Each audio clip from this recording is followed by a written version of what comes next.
मसीह यीशु में अति प्रिय भाई बहन, उद्धारकर्ता प्रभु यीशु मसीह के नाम मधुर नाम से सभी को जय मसीह की। Praise the Lord.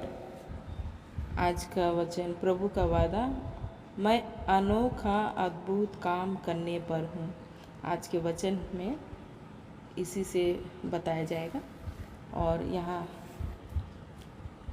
जब मैं आने वाले साल के लिए प्रभु की बाट जो रहा था कि प्रभु तू आने वाले साल में हम सबों के लिए क्या रखा है, तब परमेश्वर ने कई दिन की प्रार्थना के बाद मेरी आंखें खोली और अनंत परमेश्वर ने एक अनोखे वादे को हमारे लिए दिया। उसने कहा, मैं एक बाचा बांधता हूँ, तेरे सब लोगों के सामने मैं ऐसा आश्चर्य कर्म करूँगा जैसा पृथ्वी पर और सब जातियों में कभी नहीं हुआ। और वे सारे लोग जिनके बीच तू रहता है यहोवा के कार्य को देखेंगे, क्योंकि जो मैं तुम लोगों से करने पर हूँ वो भय योग्य काम है। निर्गमन 34:10 में लिखा हुआ वचन कहता है। हालेलुया। पिछला वर्ष कलीसिया के लिए एक क्लेशपूर्ण वो सतावट से भरा हुआ वर्ष रहा। जगह जगह पर विश्वासियों को निर्दयतापूर्वक सताया गया, उन पर अत्याचार किया गया। फलस्वरूप उसके अंदर एक चिंता एवं घबराहट थी। निस्संदेह अंत के समय में कलीसिया को शुद्ध करने के लिए इन बातों का होना जरूरी है। और मैं जानता हूँ कि ये बातें क्रमशः बढ़ती ही जाएगी। लेकिन मेरे अंदर एक प्रश्न चला आया, प्रभु क्यों आप खामोश हैं?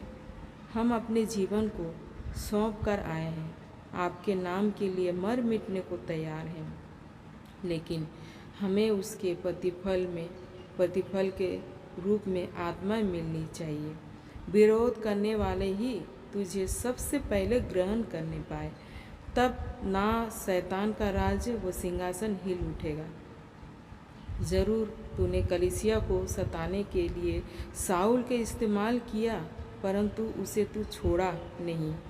हम भी सताए जाने के लिए तैयार हैं, पर साउलों से भेंट करने वाला यीशु तू कहाँ चला गया है?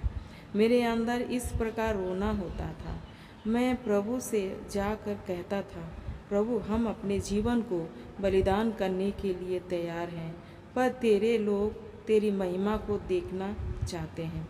और तब प्रभु ने कहा, इस साल मैं यही काम करने जा रहा हूँ। हालेलुया। मसीह भाई बहन, हम एक नए वर्ष में प्रवेश कर चुके हैं। आप यहाँ याद रखें कि ये वर्ष हमारे लिए महिमामय वर्ष होगा।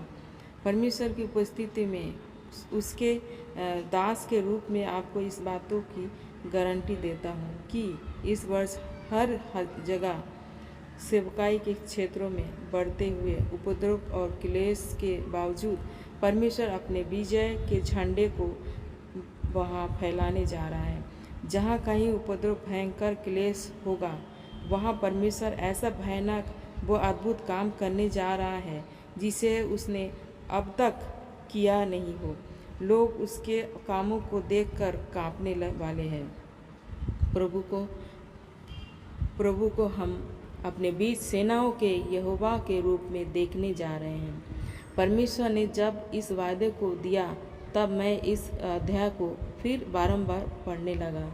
तब प्रभु ने 3-4 बातों को मेरे सामने लाया, जिन्हें मैं आपके सम्मुख रखने जा रहा हूँ। हालेलुया। आप निर्गमन 34वें अध्याय की भूमिका पर जरा गौर कीजिए। इजरायली लोग प्रभु को छोड़कर एक सोने का बछड़ा बनाकर नाच रहे थे। तब मूसा से परमेश्वर ने पहाड़ पर कहा कि तेरे लोग मुझसे अलग हो गए हैं, वे अपने आप को बिगाड़ चुके हैं, इसलिए मैं उनको सत्यानाश करने जा रहा हूँ। यह सुनकर मूसा नीचे उतर आया और उस बछड़ा और इजराइली का नाचना देखकर गुस्से में परमेश्वर के दी हुई दोनों पत्थर की तख्तियों को, जिसमें 10 आज्ञा लिखी थी, तोड़ डाली। साथ ही बछड़े को जला डाला और उसके राख को जल में फेंक कर सबको पिलवा दिया।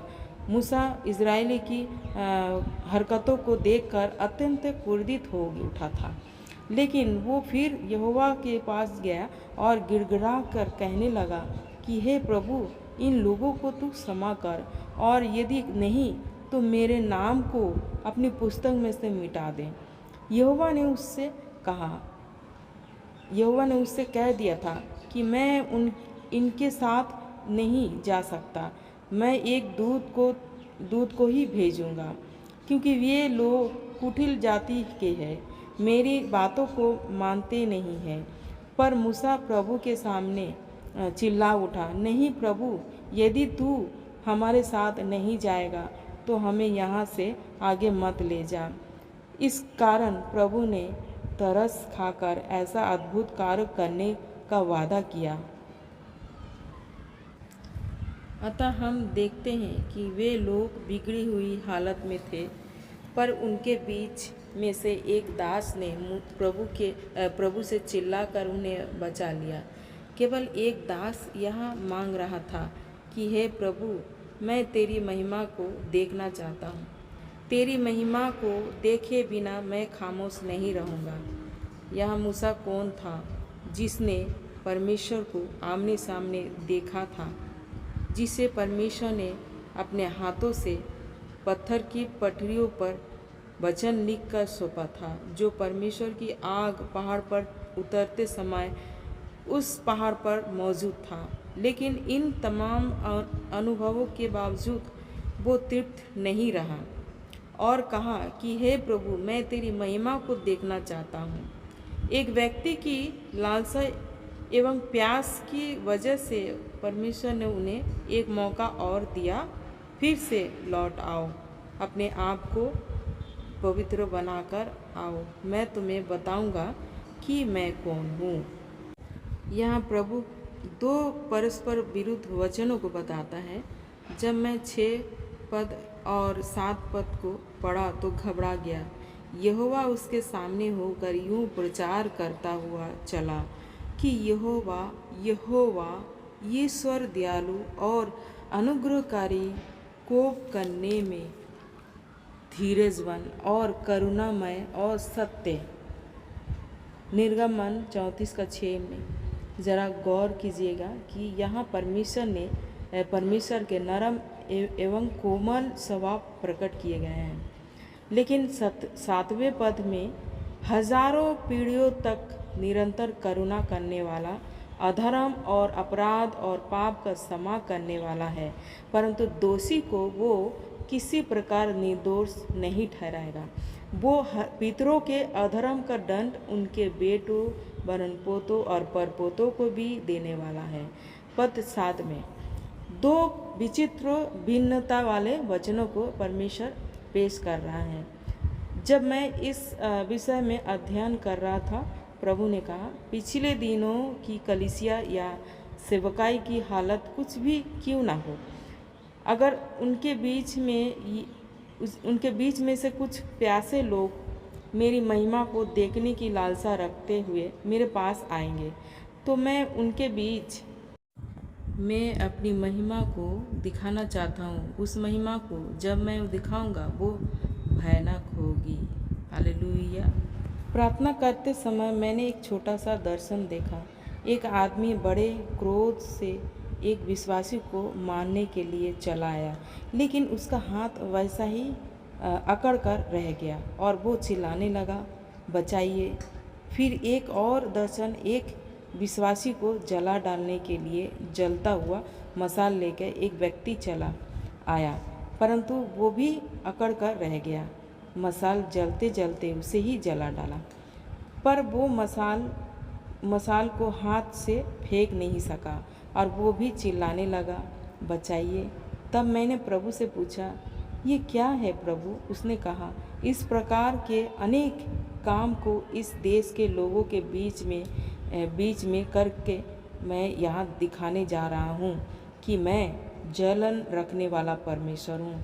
पुरानी हालत चाहे कुछ भी हो, तुम केवल एक काम करो, अपने लोगों को बीच परमेश्वर की महिमा को देखने की प्यास को पैदा करो। मसीह भाई बहन, आप अपने घर, कलीसिया, कार्य क्षेत्र में क्यों ना हो, यदि आप चाहते हैं कि परमेश्वर ऐसा भयानक महिमामय कार्यों को मेरे जीवन में भी करे, तो केवल आप इतना करें, परमेश्वर की महिमा को देखने वाले प्यासे दिल वालों को जुटाएं और उनकी प्यास बढ़ाएं। आप परमेश्वर की महिमा को साक्षात देखेंगे। तेरे सब लोगों के सामने ऐसा आश्चर्य कर्म करूँगा जैसा पृथ्वी पर और सब जातियों में कभी नहीं हुए। परमेश्वर ने मिस्र देश में इन लोगों के सामने बड़े बड़े चमत्कारों को किया था। अभी उन्हें लोगों से प्रभु ने कहा, तुम्हारे बीच में जिन कामों को बीते दिनों में मैंने किया था, उससे भी भयंकर काम करूँगा। इसका अर्थ क्या है? परमेश्वर ने लाल समुद्र के बीच रास्ता निकाला था, पानी को लहू बना डाला था, आकाश से अग्नि बरसाया था, घर द्वार को मेढकों से भर दिया था। उससे भी बड़ा काम। तब मैंने प्रभु से पूछा, प्रभु अगर ऐसी बात है तो कौन सा बड़ा काम और रह गया है? और परमेश्वर ने मुझे 3 बातों को बताया। क्या चट्टान से पानी निकल सकता है? इस काम को कभी किसी ने देखा है? मैंने प्रभु से पूछा, प्रभु आप क्या कहना चाहते हैं?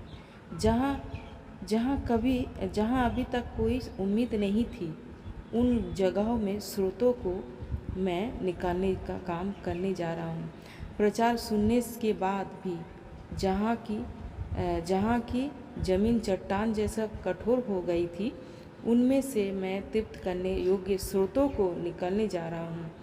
कभी कभी लोग कहते हैं कि फलाना व्यक्ति से पैसे लेना पत्थर में से रस्सी ढूंढने के समान है।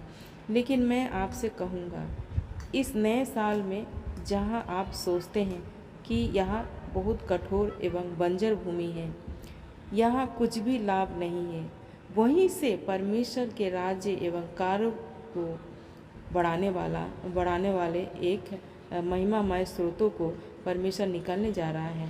प्रभु से मैंने फिर पूछा, प्रभु और क्या होने वाला है?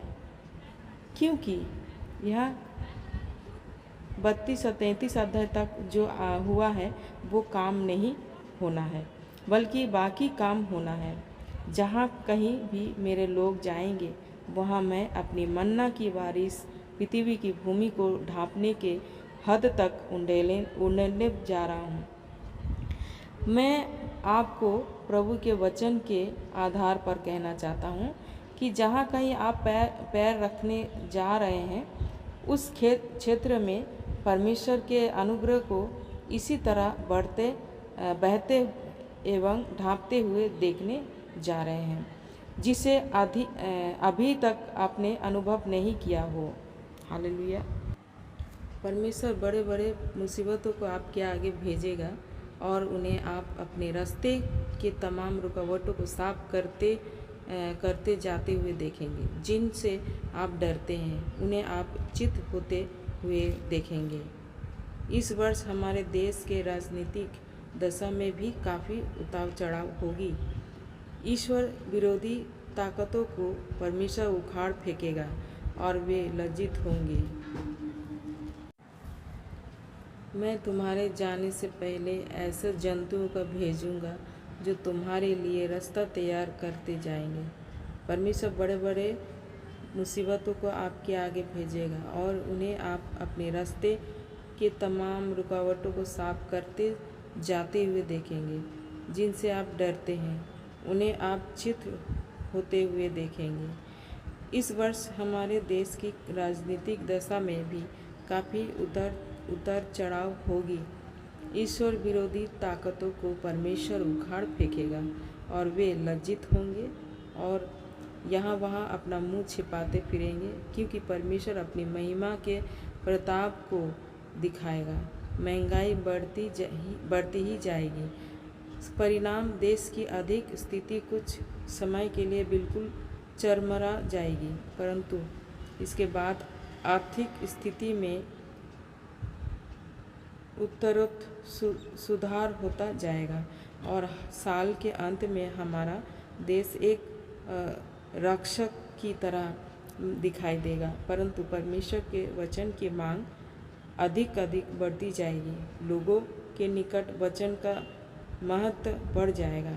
जो लोग शुभ संदेश स्वभाव के विरोध में थे, अब वे ही खुद आकर शुभ संदेश सुनने के लिए अनुरोध करने लगेंगे। हालेलुया। परमेश्वर ऐसा भयानक काम सबके बीच करने जा रहा है। जिस काम को हम अभी तक देखे नहीं, वैसे काम करने जा रहे हैं। लेकिन एक ही शर्त पर यदि आप लगातार प्रार्थना करते रहेंगे कि प्रभु अपनी महिमा को दिखा। जब इस प्रकार की प्रार्थना करने के लिए आप अपने लोगों को उस्काते हुए प्रार्थना में लौलीन रहेंगे, परमेश्वर के भयानक कार्य को अपने घर, गांव, क्षेत्रों, कलीसिया एवं देश में देख सकेंगे। मसीह भाई बहन, आप एक विचित्र वर्ष में प्रवेश कर चुके हैं। इस वर्ष हमारे पारिवारिक, सामाजिक, आर्थिक, राजनीतिक सभी क्षेत्रों में दृश्य अत्यंत तेजी के साथ बदलते जाएंगे। परंतु इन सब के बावजूद परमेश्वर के वचन एवं राज्य के लिए रास्ता खुलता ही चला जाएगा, क्योंकि हमारे लिए परमेश्वर खुद आगे निकल कर रास्ता खोलता हुआ चला जा रहा है। अब तक वो रक्षक की तरह पीछे रहकर हमारी रक्षा कर रहा था, पर अब वो बड़े ही आक्रामक रूप को अपनाने जा रहा है। अब वो परमेश्वर स्वयं आगे रहकर हमारा नेतृत्व करने जा रहा है। हालेलुया।